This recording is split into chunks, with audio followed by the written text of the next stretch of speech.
یہ تو ان لوگوں کی کہانی ہے جنہوں نے بتوں کو پوجا اور ان کو وہ پروٹوکول دینے لگے، وہ تعظیم دینے لگے، وہ محبت دینے لگے جو اللہ کا حق ہے، جس نے پیدا کیا ہے۔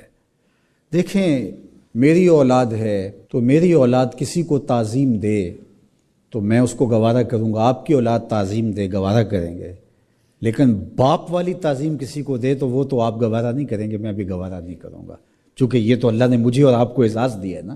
میری اولاد میرے سے ضد کر کے بھی کھلونے مانگ لے، کوئی چیز مانگ لے تو میں ضد پوری کروں گا اور مجھے خوشی ہوگی، لیکن میری اولاد کسی اور سے مانگے تو میری غیرت جاگے گی کہ یہ تو میرا حق تھا کہ میری اولاد کو مجھ سے اپنی ضروریات کی تکمیل کے لیے سوال کرنا چاہیے تھا، اس نے کسی اور سے کیا، تو میرا رب بھی گوارا نہیں کرتا کہ میرا بندہ ہو کسی اور کی دہلیز پہ جائے۔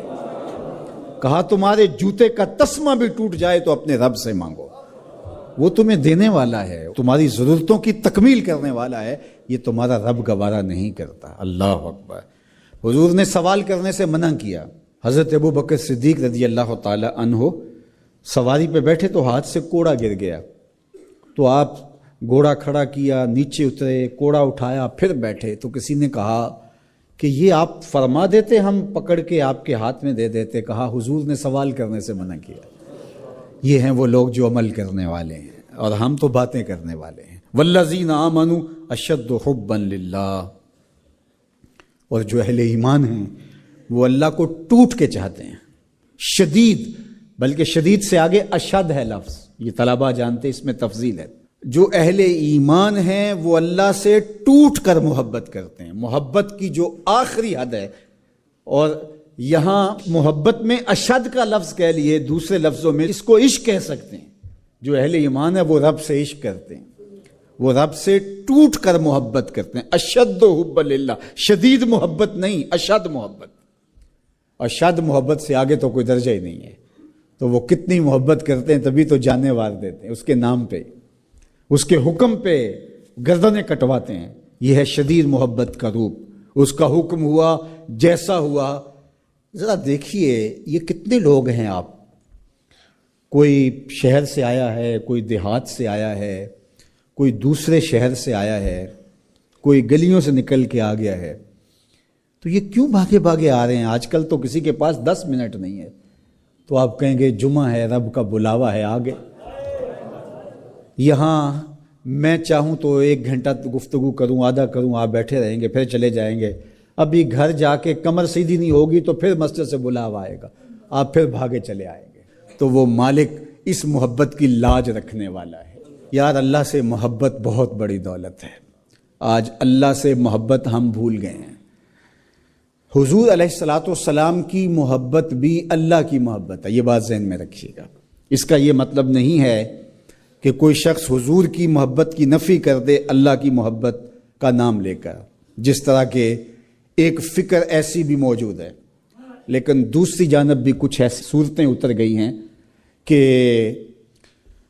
حضور کی محبت اس کا نام لیا جاتا ہے اور اللہ کی محبت بتدریج دلوں سے اس طرح سے ختم کر دی گئی ہے۔ اہل ایمان اللہ سے ٹوٹ کے محبت کرتا، تتجافا جنوبہم عن المضاجع، اور اللہ کی محبت کی وجہ سے راتوں کو ان کی کروٹیں بستروں سے الگ رہتی ہیں، وہ خوف اور طمع میں رب کو پکارتے ہیں، کبھی قیام میں، کبھی سجود میں، کبھی رکوع میں، کبھی تسبیح کرتے ہوئے، کبھی تہلیل کے ترانے پڑھتے ہوئے، اس کا مبارک نام لیتے ہوئے، تو اس کے ذکر سے اس کی محبت کا اظہار ہوتا ہے۔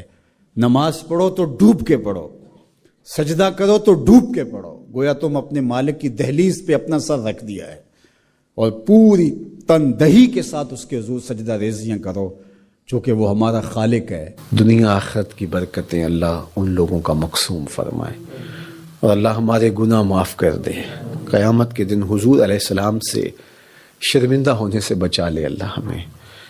حقیقت میں ہم اگر دیکھیں اپنے آپ کو تو ہم کچھ بھی نہیں کرتے، اور مجھے وہاں کھڑے ہو کر کے کتنا عجیب لگتا تھا کہ امت سسک رہی ہے، یتیم تڑپ رہے ہیں، بیواؤں کی سسکیاں اور ان کی آہیں ان کے اندر ہی جذب ہو رہی ہیں، حوصلے کے ساتھ کھڑی ہیں کہ یہ وقت کاٹنا ہے۔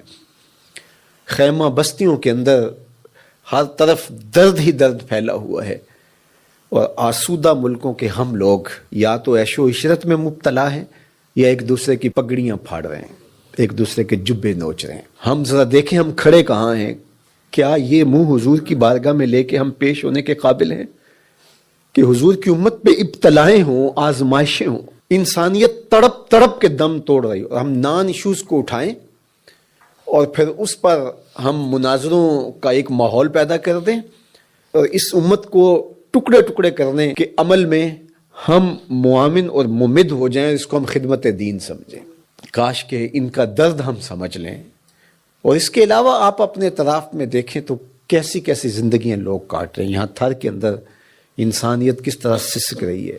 تو اللہ ہمیں اس امت کے لیے کام کرنے کی توفیق دے۔ میں پھر آپ کو کہوں گا مبلغین ساری زندگی حضور کے نام لگائیں۔ میں یہ نہ سنوں کہ آپ کے دل کے کسی مخفی خانے کے اندر بھی حصول زر کی خواہش پنپ رہی ہو یا شہرت کی آرزویں نشو و نما پا رہی ہوں، اپنے آپ کو کسی سے افضل سمجھ رہے ہوں کہ آپ سمجھ رہے ہو کہ ہم بڑا کام کر رہے ہیں۔ یقین جانیے گا کہ صحرا کے اندر پڑا ہوا حقیر ذرہ جس طرح ہوتا ہے، میں ان خیموں کے اندر کھڑا ہو کے اپنے آپ کو اس سے بھی کم تر سمجھ رہا تھا۔ میں اپنے آپ سے بار بار سوال کر رہا تھا کہ تم اتنی آسودہ زندگی گزارتے ہو اور یہ رسول اللہ کی امت، یہ انبیاء کی اولاد یوں تڑپ رہی ہے، تم نے کیا کیا ہے اس امت کے لیے؟ تم مت سمجھے کہ ہم نے کچھ کیا، ہم نے کچھ بھی نہیں کیا، ہماری اوقات ہی نہیں ہے۔ اگر ہم دیکھیں کہ کس حالت میں حضور کی امت ہے اس وقت، تو اس لیے اپنے آپ کو فنا کر دیں، اپنے آپ کو بالکل نہ سمجھیں کہ ہم کچھ ہیں، اور اپنے اندر کوئی خواہش نہ پلنے دیں۔ یہ سب کچھ دیکھنے کے باوجود کیا ہم ایک آسودہ اور اچھی زندگی کی آرزو کر سکتے ہیں جبکہ حضور کی امت یوں تڑپ رہی ہو؟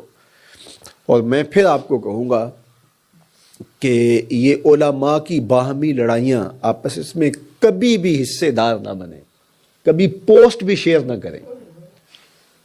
خدا کی قسم کیا حضور کے کلیجے پہ گزرتی ہوگی، کیا حضور کے قلب اطہر پہ گزرتی ہوگی۔ یتیموں سے بھری ہوئی کائنات اور ہم کیا کھیل کھیل رہے ہیں۔ تو میں آپ سے کہوں گا کہ کبھی بھی کسی ایسی چیز میں شامل نہ ہو جو حضور کی امت کے حصے بکھرے کرنے کا ذریعہ بنے۔ امت بنے، امت بننے کی کوشش کریں اور حضور کی امت سے پیار کریں۔ جو بھٹک گئے ہیں ان کو راہ راست پہ لانے کی کوشش کریں۔ ہمارا کام اتنا ہی ہے، یہ پیغمبروں نے بھی کہا وما علینا الا البلاغ، ہمارا کام پہنچا دینا ہے، اور انہوں نے پہنچا دیا۔ دل میں اثر پیدا ہو، کوئی مان لے، تو یہ اللہ تعالیٰ کی طرف سے توفیق ہوتی ہے۔ یہ مشت خواہ کام آ جائیں حضور کی امت کے لیے۔